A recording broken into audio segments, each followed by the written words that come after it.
Lord, guide us today. Wow. just Do we take expect this one. detours and roadblocks? No detours or roadblocks, but Lord, just guide us. Yeah, I don't expect any detours. I don't either. No. But we do. Unless you start talking about baseball, then yeah. I'm not going to talk. I mean, I could. No. I won't. I'll be Please don't good. talk No. about We have the hard out. That's perfect. Yeah. Yeah. Producer Chris has to go. You have to go. It's not my fault this time. No, it's not. I'm feeling pretty good about that then. All right, this isn't me.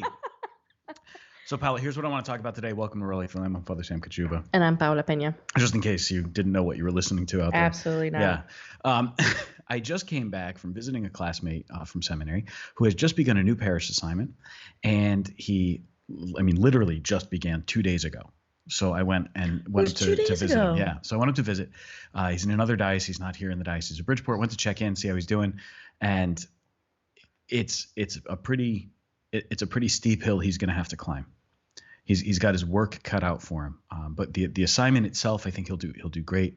But there's a lot of stuff that he's going to have to do that's going to be very, very challenging. Mm-hmm. And the first thing I noticed when I walked into his new residence, his new rectory, was that there's an awful lot of junk that has accumulated in this house. Junk or treasures? Those are two different things.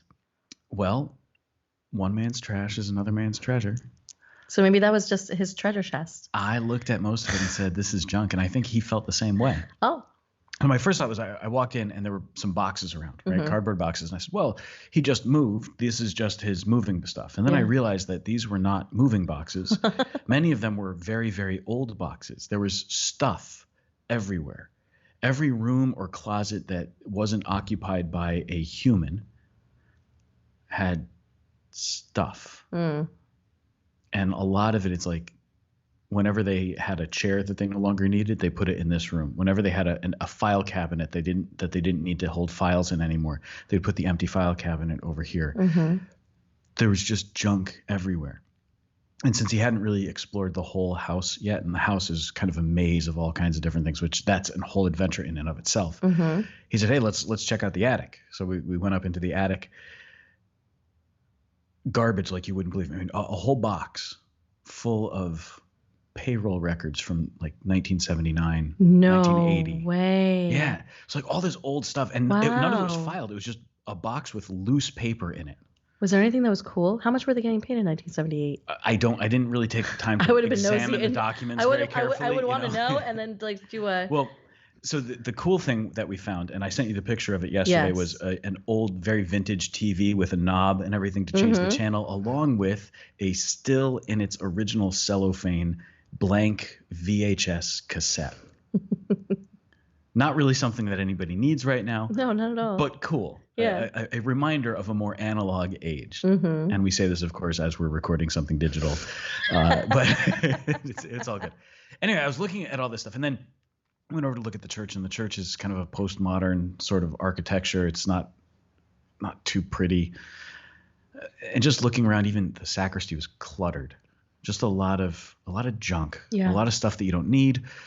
A lot of stuff that has clearly been sitting there for months or even years, and nobody bothered to move it. Mm-hmm. Now that tends to be what happens in a sacristy. Yeah. You get stuff and it goes into a cabinet, or it sits on a counter, and either you're using it with regularity, so that's why it stays out, or it goes away and you forget that you put it there, and a couple years later you open that cabinet because you never need to use that particular cabinet, and you go, oh, there's this thing in here. It's like canned food. Book. Yeah, exactly. There was a closet full of old vestments that clearly nobody has used in years because they had a layer of dust on them, and these vestments were ugly and not good, noble What was vestments. the smell like in this place?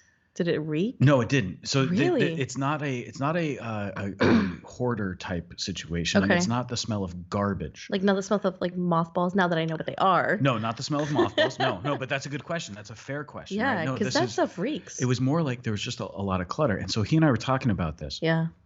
And obviously he's been there for all of 2 days now. So none of this is his stuff. The poor guy.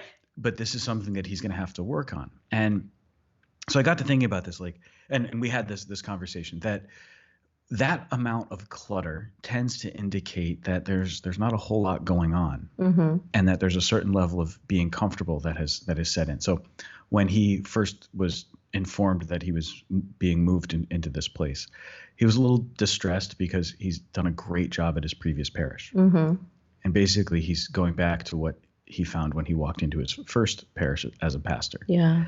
A similar level of clutter and things not really running the way that they're supposed to. And I said, well, you made the big mistake. You demonstrated that you were competent. What did he say to that? He just laughed because he said, I know, I should never show that I'm capable of doing anything. But well, that's what they say when I think guys are courting their spouses or something. Like, don't show all that you're capable of, because then you're expected to do it throughout the entire marriage. yeah, that's so like terrible. really keep the expectations so low so that when you do something, it surprises them. Well, so this is the thing, all right? First, that's actually a good point. I didn't realize that was something that they said in courtship. Well, I've not heard that. But depends on who you're talking to. Wow. Wow. Make it a secret, like, let things unveil over time. Well, so this was the topic of conversation that we had then. Yeah. Because I think it goes hand in hand here. What happens if at a parish a priest doesn't really try to do anything because he's trying to keep his head down and remain unnoticed? Well, what's going to happen is not a whole lot is going to take place there, but he's going to be able to get the basics done. Yeah. He'll pay the bills. Mm-hmm. He'll keep people happy. There won't be any complaints about his administration of the parish. Mm-hmm. I have a thought. But he's not necessarily going to do anything. Same thing. Like a guy could be dating a woman, and he's a pretty good guy, and he hasn't really shown that he's capable of anything more. But he's good, and he's a safe choice and everything. But so that's well, I'll settle for that.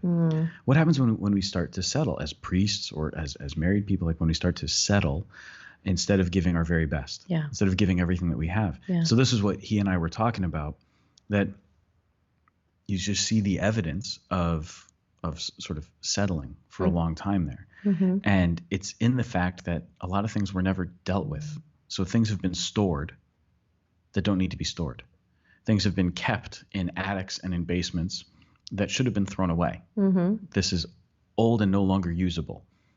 Or this is a record that we were supposed to keep for a certain number of years. You're supposed to keep financial records for 7 years, something like that. Yeah.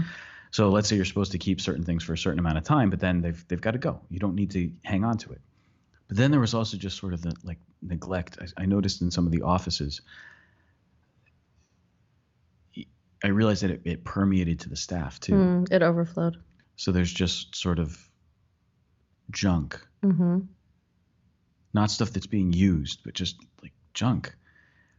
So we were talking, and he said he's setting a goal for himself that by the end of the summer, the entire rectory will be completely cleaned out. Wow. Are the offices in the rectory, or there's a part of the rectory that's blocked off from the rest of the house? Like we used to have. Yeah. Okay. Yeah. So anyway, I was just thinking about that. Like, how easy is it for us to fall into that and to kind of create that clutter around ourselves? How easy is it for us to get into the habit of having stuff all over the place, but not really doing anything with it? And it just becomes part of the scenery. We don't even notice that it's there. We really need to take care of it. Yeah.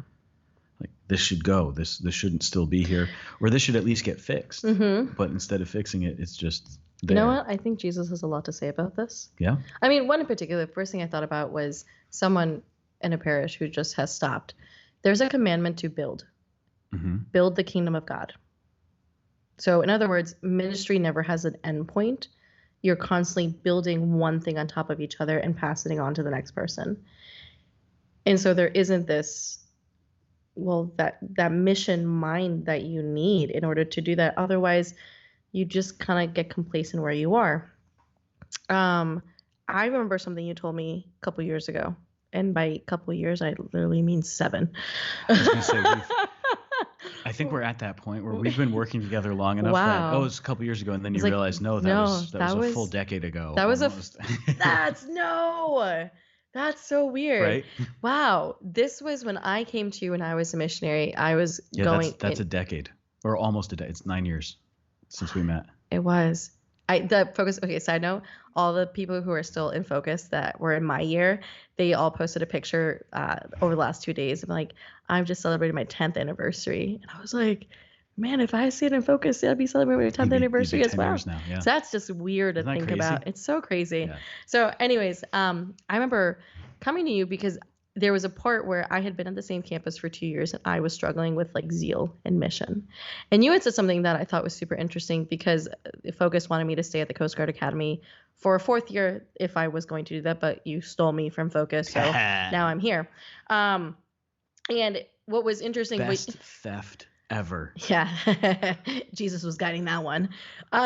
What you said was it happens as well for priests. Priests sometimes need to be moved into a different location in order to keep that zeal alive, to be reminded. And that's always stuck with me because you can be in the same space, but then something needs to change, either a new environment or you need to change. But it's also true, though, that even if you do change places, you can carry the same habits, though. That a new location might not really fully change everything if you're unwilling to do the personal work to address what needs to be addressed. So like, what are the things in my closets that I need to deal with that I'm not dealing with, that I've just learned this habit of like sweeping things under the rug, or I've become so numb to these things that it is what it is. Yeah.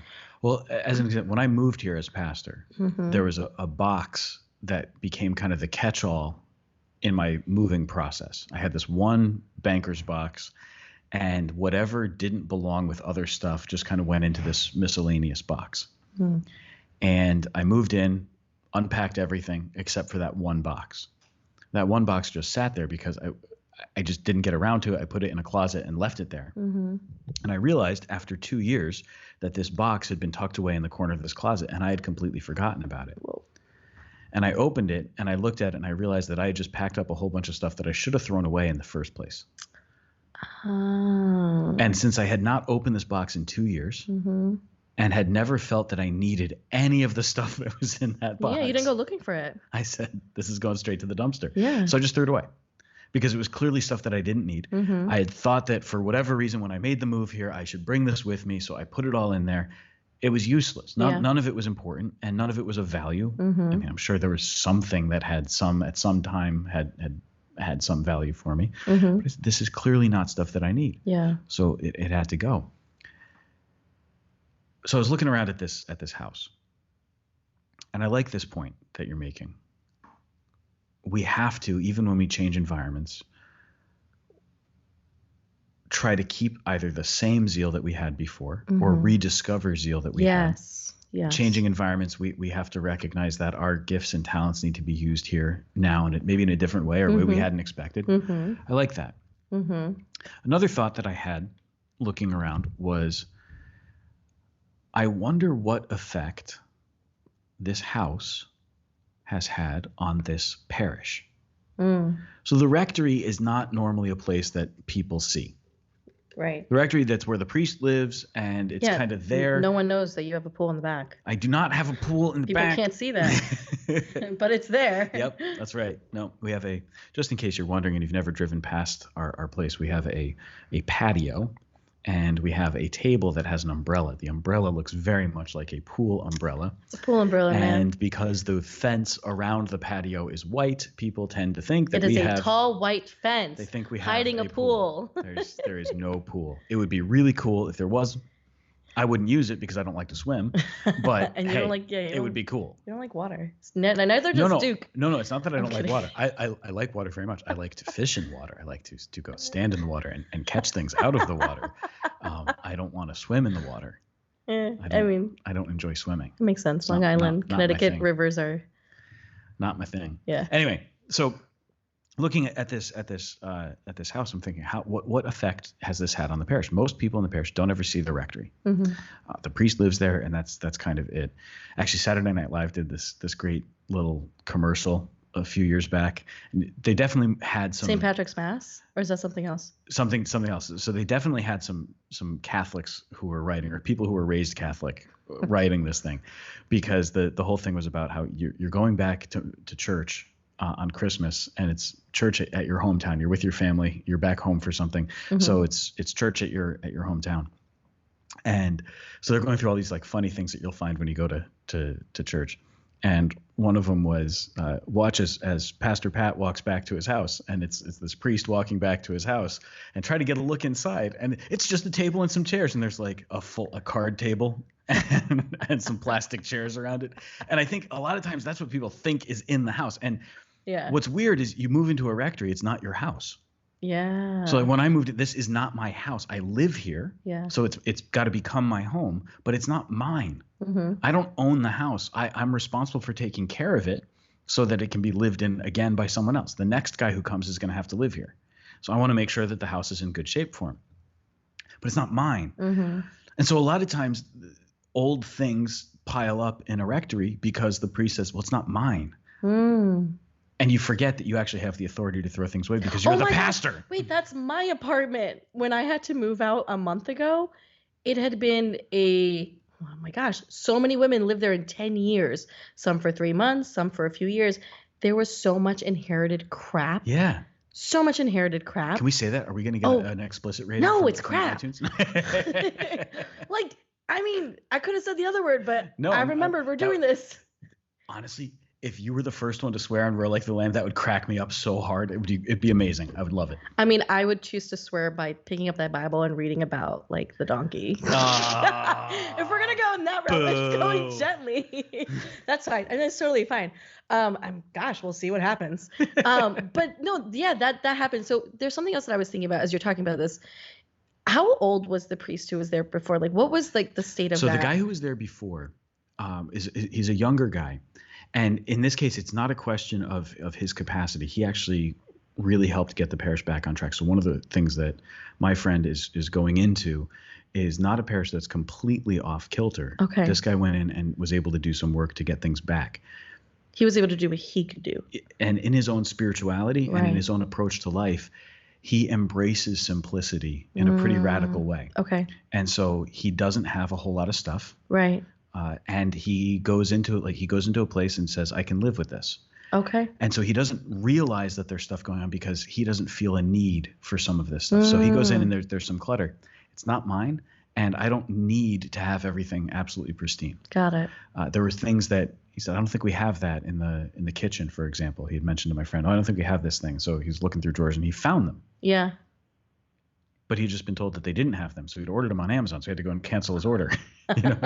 Stuff like that happens. And you go, well, maybe there's just a simplicity. So this man who was there before had that simplicity and that real spirit of simplicity where he just wasn't worried about the material stuff in the house. That allowed him to focus on a lot of spiritual needs at the parish, which also helped him to bring about some necessary spiritual house cleaning. Yeah. That had to happen for the parish. Right. So now there's less of that stuff that needs to happen. But now it's if we're going to build, we have to clean first. Yeah. Because we can't get at the stuff that needs to be fixed unless we clear a path. Mm-hmm. And right now the path to the stuff that needs to be fixed is blocked by junk. That's what you said the prayer. Jesus, clear the path. Clear the path. Just clear. Make a way, Lord. Make a way, Lord. Yeah, you're a way maker. If I can quote the praise and worship song. He's a miracle worker. If I can act like I'm on K-Love, yes, exactly. Worker, he's a way maker. Keeper, light in the darkness. Here we go. Like you end up in this situation. And what effect does that have on the parish? So what I mean by that is, again, since most people won't ever see the inside of the rectory, and since the rectory does become kind of the private residence for the priest, and that's reasonable. Mm-hmm. This isn't like an unreasonable thought. Like, it's nice to have a place where I can have a cup of coffee without people staring at me. Mm-hmm. I appreciate that. Mm-hmm. But sometimes that living environment becomes something that you carry with you into the work environment. Now, for a priest, there's not that much of a separation between living and working. It might just be a couple feet away. Right. We are always priests no matter what. Yeah. And typically we live at the place where we minister. Mm-hmm. So our priestly ministry is carried out in the church. I have about 100-yard walk across the parking lot to get over to the church to say mass in the morning. Mm-hmm. It's probably not even 100 yards. So it's not a great distance that I have to go to get to the place where I'm going to be, quote, working. Mm-hmm. Since that's true, how easy is it for me to kind of bring my rectory over to the place where I work, since I live here also? Well, it's kind of the same. If you, like, let's say if you're in marriage and you have a family life, things from that home life will carry into work. It's just Sure. we do that. Whatever environment we're occupying, whatever's there is what's going to come out into these other spaces that we walk into.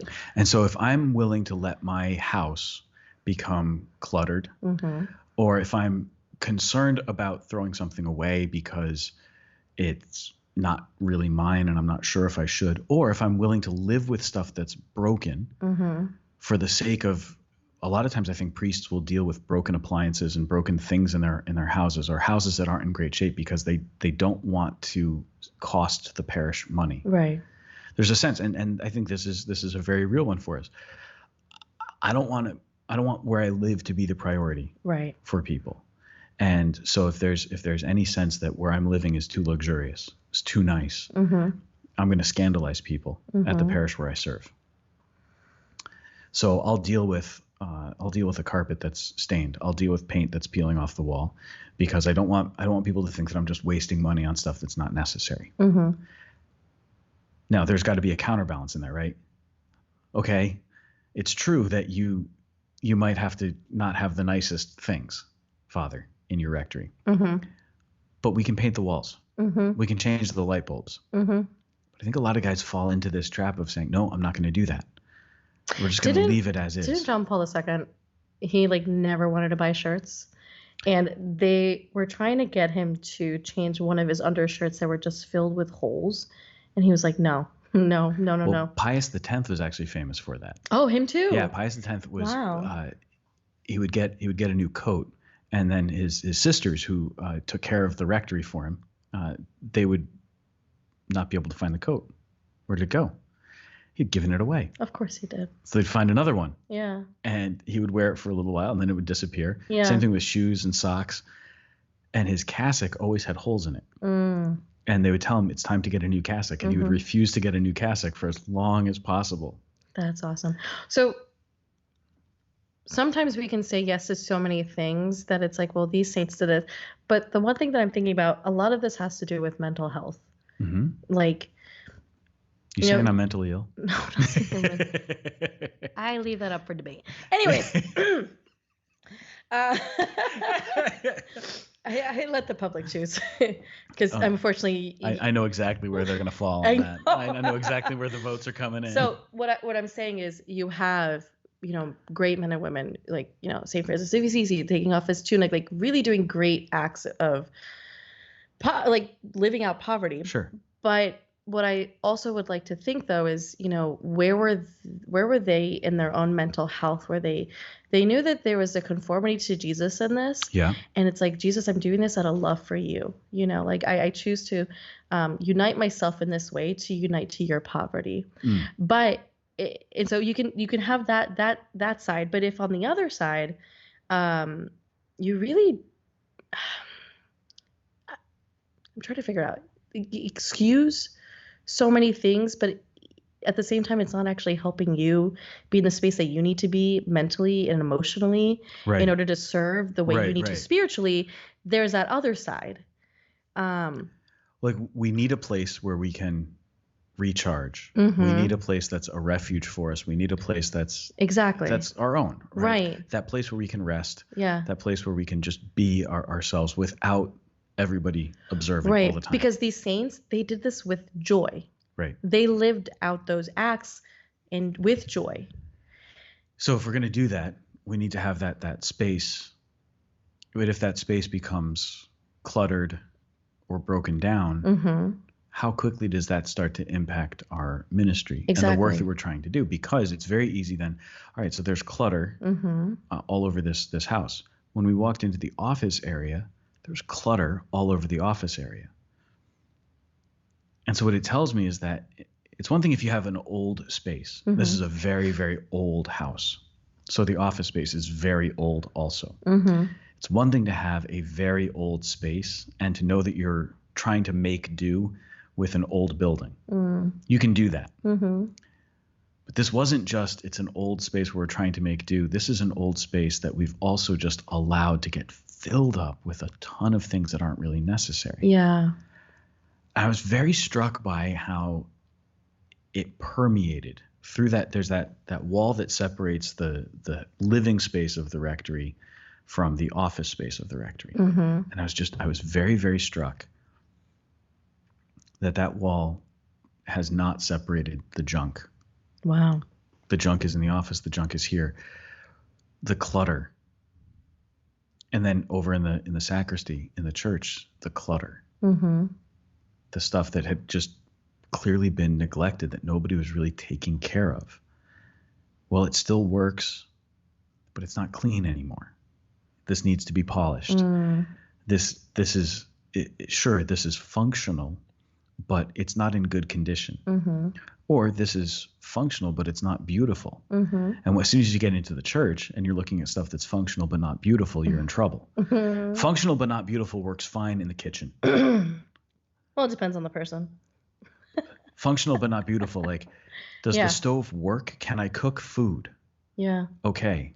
Then I can deal with the fact that it's not the most beautiful stove for a little while. I might want a nicer stove, but I can deal with the fact that it's not beautiful because it works. Yeah. Functional but not beautiful, it doesn't work very well when it's the vestments or the candles or the chalice. You need something that's beautiful, because then that affects the way that everyone worships. Yes. Because then our worship becomes functional but not beautiful. Then the worship is so here we are, we're all together and we're able to worship together, so it functions, but it's not especially beautiful. And then what happens when it's functional but not beautiful? Well, that's when people leave. Yeah. So that clutter that starts in the house, there's no life, carries over to the office, which carries over to the worship. And I was really, I don't think I'd ever seen it quite that clearly before in my life. I've seen lots of cluttered rectories. I've seen lots of sacristies that need work, that need to be cleaned out, but I've never made the connection quite in that way. And this is kind of the story of so many places, that there's a decline, a gradual decline, but it's because stuff is cluttered. I mean, even sitting here right now, nobody can see it if they're watching this because we've just got a nice bookshelf behind us. But like, even this room has gotten a little bit cluttered. There's a whole stroller. Yeah, we got to throw some stuff away. We got to get some things out of here. Why is it here? It's a long story, but here's the thing. So I'm looking at all of that, and I'm going, all right. So my buddy's making a plan with his maintenance guy. They're going to start talking about it right away, figure out how to get a dumpster in, and start getting rid of the stuff that clearly is trash and needs to go. Just get rid of it. Especially that, unopened VHS tape. Yeah. But then it's also, unless you keep it as a reminder. Well, it's just amazing when you see how things aren't cared for, what it can do. But then I got to thinking again, just going back to that question for a priest, what's too much? So this is the question that I wanted to ask you. I told you I had a question that I wanted your raw opinion on. Sure. All right.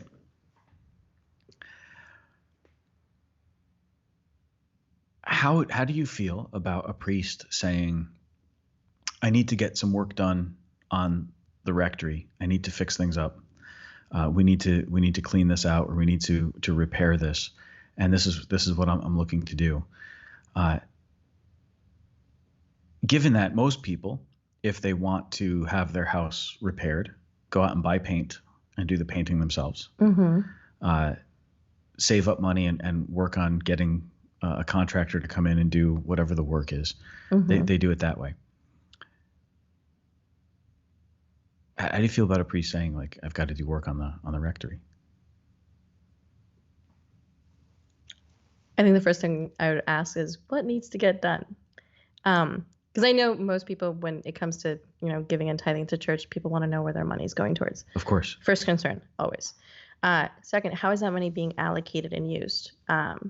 Like, depending on what parish we're talking about, are there, how are the staff? What are the other needs that are happening there? But also, you want to make sure your priest is being well taken care of in order to do the work.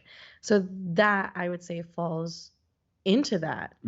We are tithing to a church, serving people, having a staff in order to do and to build the kingdom and to do what needs to be necessary, but there needs to be a space for that. And they need the spaces for that. So it's very much in the New Testament, when Paul is going out to different communities, the community supports those apostles to do the work, to do the work of God.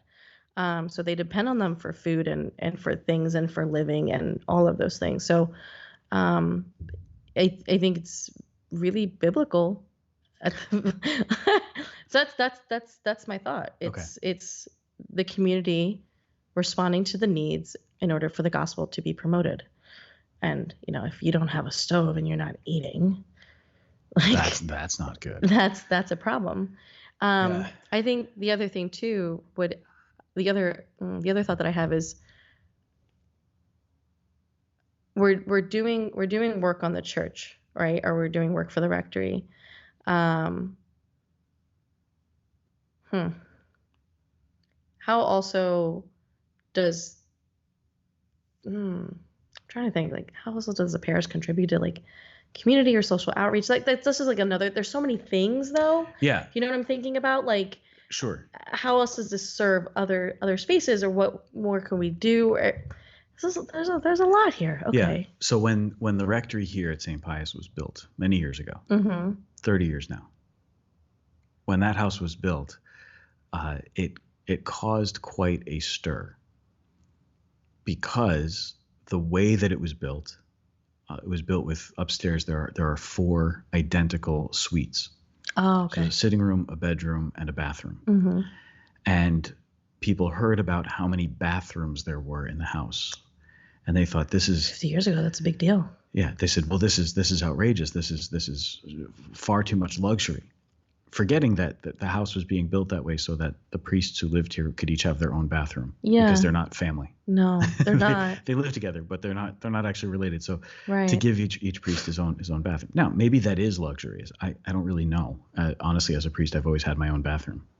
Even the seminaries, every seminary. Or like when I went to Long Island Seminary. Yeah. So when they built the seminary there, same thing in Chicago. Everybody at had their own bathroom. Yeah. When I was at the NAC, we did not have our own bathrooms. We had there was bathrooms at the end of the hall, so the toilets were there, and then there were individual showers, but they were all in the in one big bathroom. So.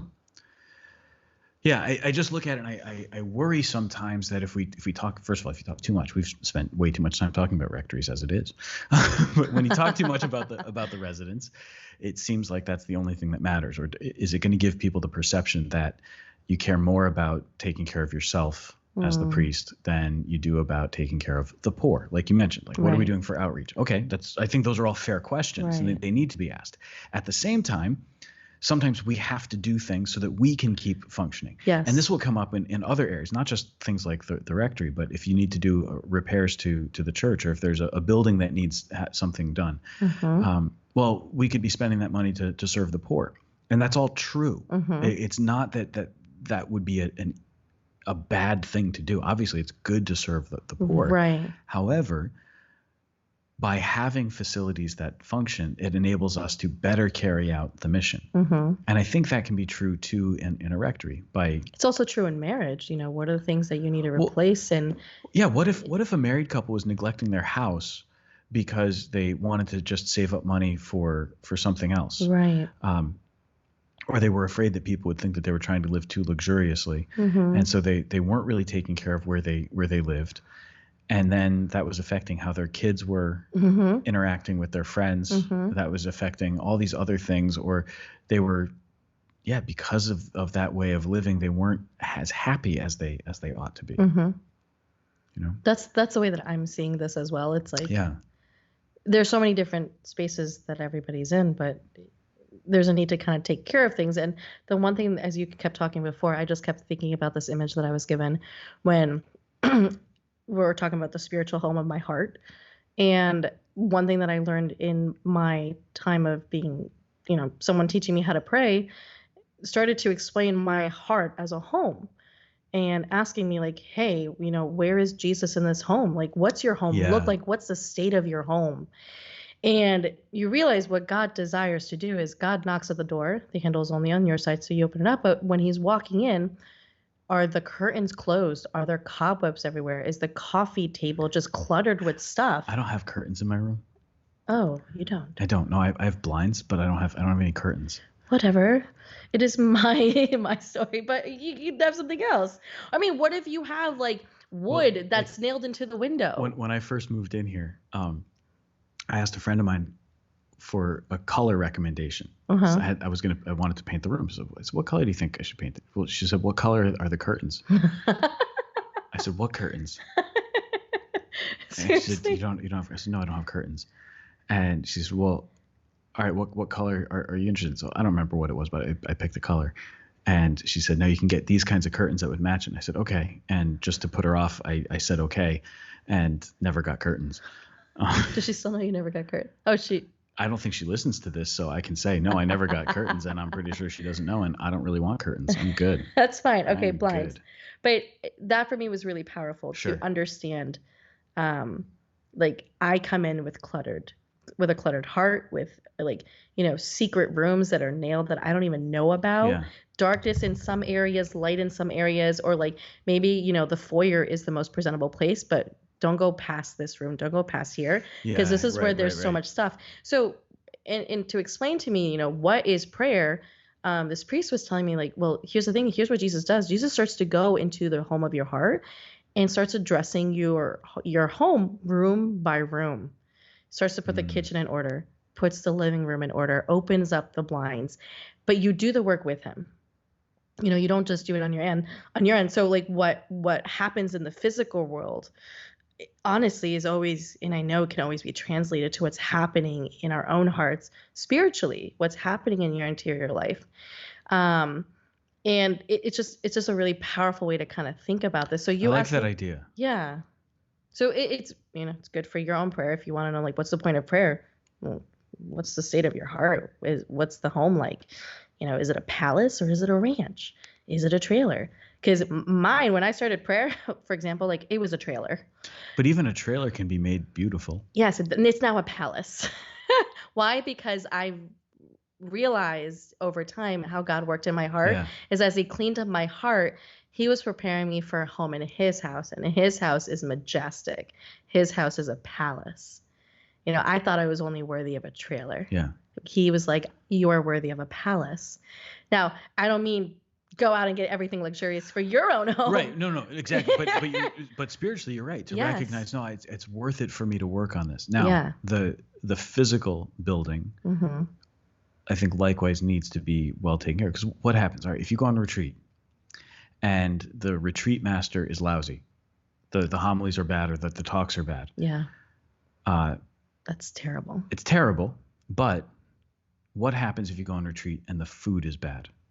It's the worst. It's way worse when the food on retreat is bad. I know. It's so bad. You could give me the greatest speaker at a retreat. You could give me the finest spiritual director. You could give me the most beautiful accommodations. But if the food is bad, the retreat's going to be ruined for me. Always. But you could give me somebody who's a mediocre speaker or even a bad speaker. You could give me a bed that's uncomfortable. If the food is good, I will be cooperative with the grace that God gives me.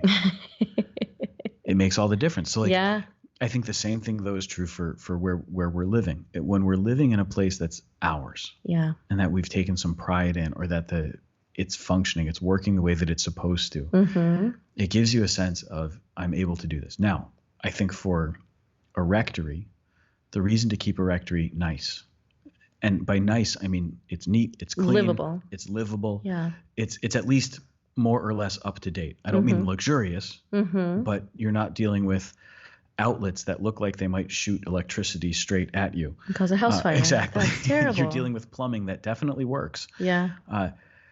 When you keep a rectory like that, it also allows you to keep the rest of the church that way, the office, the church itself. Yeah. And when you're keeping the church itself in a way that's beautiful and put together, you're serving. Because a beautiful church building, a clean office building, serves the community. Because this is the place where people are coming to meet. This is the place where people are coming for counsel. This is where people feel like home. Right. And that's what people say, like intentional space. Whatever. But yes. But to the point. Side note, when I wrote that into the small group thing, intentional spaces, I was like, I wonder if anybody noticed. But in fact, so I tease you about your intentional space that you created in your office. Yes, I did. And yes, I do. Yes, you do. But that you did that is a reflection of what's going on in your own heart. Facts. and it's a reflection of the service that you're trying to render. Also true. When we renovated the church to make it something that was beautiful, the reason that we try to keep it clean and neat and well lit and functioning is because that church isn't for me. It's not about me. No. It's for anyone who walks through the doors. It's for anybody who's going to come. Powerful, but it's a reflection of the Father's home. Yeah. Here is the space where you can come in with your mess, and I will order it for you. I will take it. I will when I got that text from Claudia, and she's only been here at St. Pius for 3 months, left, sends me a text drinking out of the Sikh coffee mug that we had gotten for this year from St. Pius. From St. Pius, and she sent in her text like drinking coffee tastes better in this mug, and I miss you and the church already. Yeah. And she was only here for 3 months, but she had found a home. Right. I also had she moved, by the way. She did. She didn't just like leave. Right. No, like she had to move. Yeah. She moved to the West Coast. Just so we're clear on like the reasoning behind this, but it's true that sense of belonging, that sense of home. Mm-hmm. But this is why I think the rectory has to be something that is taken into consideration. And I never thought of it in that way until I made this visit yesterday. Until I saw the condition of the place that my friend has to move into, and saw the work that's laid out in front of him that he's going to be doing. Mm-hmm. And it just got me thinking that this has, without any question, impacted the parish. Yeah. Because I've also been in lots of places where the rectory is neat and clean and functions, and the parish is thriving and humming along. Mm-hmm. And almost every time you see a place where things are old and decrepit and broken, it's a bit of a struggle. Yeah. So I'm going to be praying for my buddy that things work out for him. Well, clearly he's proven himself competent, so he'll get through it. He's extremely capable. I know he'll do well. Is he looking forward to it, or is he? I think he's starting to get excited about the challenge. I think anytime a priest moves, it's hard. Yeah. We don't like to leave the place that we were assigned, mm-hmm. because you start to invest in the people, and in the place itself. Yeah. So it's always hard when a priest makes a transition to a new parish. It feels like you're leaving something behind. You're leaving people behind. You're leaving hearts that have surrounded you mm-hmm. behind, and that's difficult. But then you start to realize what's in front of you and what needs to be done, and that's where the Lord lights that spark again. Mm-hmm. So that same like rekindling of zeal that you might have had, and now you're in a new place, the Lord rekindles that zeal in a new way for you, so that you can carry out the ministry there. Yeah. So I think he's going to do really well. I think he's getting excited about it too. That's awesome. Yeah. I find something interesting. I was talking to our seminarian, and he was like, "So what exactly do you do?" And I was like, "It's a great question." What is your job? What is my job? I was like, I don't know. I'm making it up as I go, which I kind of am, but not really, because I'm following a prompting of the Lord to step into the space that I'm in right now. That's kind of what ministry in a parish is, no matter what. What exactly do you do? I'm just trying to follow what the Lord is putting on my heart, right? To see what the needs are here, right? And how we can best minister to it. And a lot of times we got a heart out here, so we got to. Oh, that's right. I gotta go. How often does this become like, well, we've had this, and because we've had it, we have to keep it forever. Mm-hmm. So we go into that maintenance mode of just keeping everything going. Yes. But we're never really paying attention to, this is a new need, this is a new thing. It's like once we've done it once, we have to do it annually, mm-hmm. no matter what. Yeah. It'd be good to break out of that. Right. And because of that, but you have people set up for different things at certain stages of the building of the kingdom. And what I realized when I was talking with him was like, man, God really has me in building mode from the moment of my own like professional ministry life. I was on a campus that had no focus. Helped start focus there. Started here, built up a youth ministry program kind of from scratch. Then did a young adult group for the last couple of years, moved away from that. Then moving into this space where God's like, okay, now I need you to set up intentional communities, large scale. I'm like, wow, it's all this preparation of doing little communities now to expand on that. And I'm like, but then part of me wondered, I don't know if I will ever fully see the fulfillment of all of this. No, because in any ministry, and that's okay. Yeah, you're planting a seed, and you're trying to help it to grow. Right. But the real fruition of it comes later. Sean Forrest was here like a week ago. Oh, he was? He just showed up at Mass. His wife is originally from Fairfield. Oh. And so they were in town really Wow. briefly visiting his in-laws. Yeah. And so I met his daughters for the first time. Okay. I've known Sean since I was 12 years old. Oh my gosh, that's and I've awesome. never met his kids. Wow. So for the first time I got to meet his daughters, it was so exciting. Yeah. But there's a man who started something in my life many years ago, and I'd like to think that it's bearing fruit. Mm-hmm. But he doesn't even know the half of it. Wow. Because there's so much that has happened as a result, like, and I don't mean to say this with any kind of pride or anything, but like, I'm a priest, and because of my priestly ministry, I know that hearts have been moved. Mm-hmm. Those hearts were moved because Sean was the instrument that God used to move my heart. Yeah. And so there's a whole effect of how people have encountered the Lord because of him. Yeah. And he'll never know. You have done the same thing. There's going to be so many people who, through your ministry and through your work, have encountered the Lord or have helped somebody else to encounter the Lord, and you're never going to see the half of it. I want to replay in heaven, like, God, just show me everything. Yeah. Like, how did that person's yes affect my life, and how did my yes? By the time we get there, we will have cleared out the house of all the clutter. That's true. You like how I brought it back there? Yeah, you did. Hard out. Okay. Roar like the lamb. I'm Father Sam Kachuva. And I'm Paola Pena. God bless you.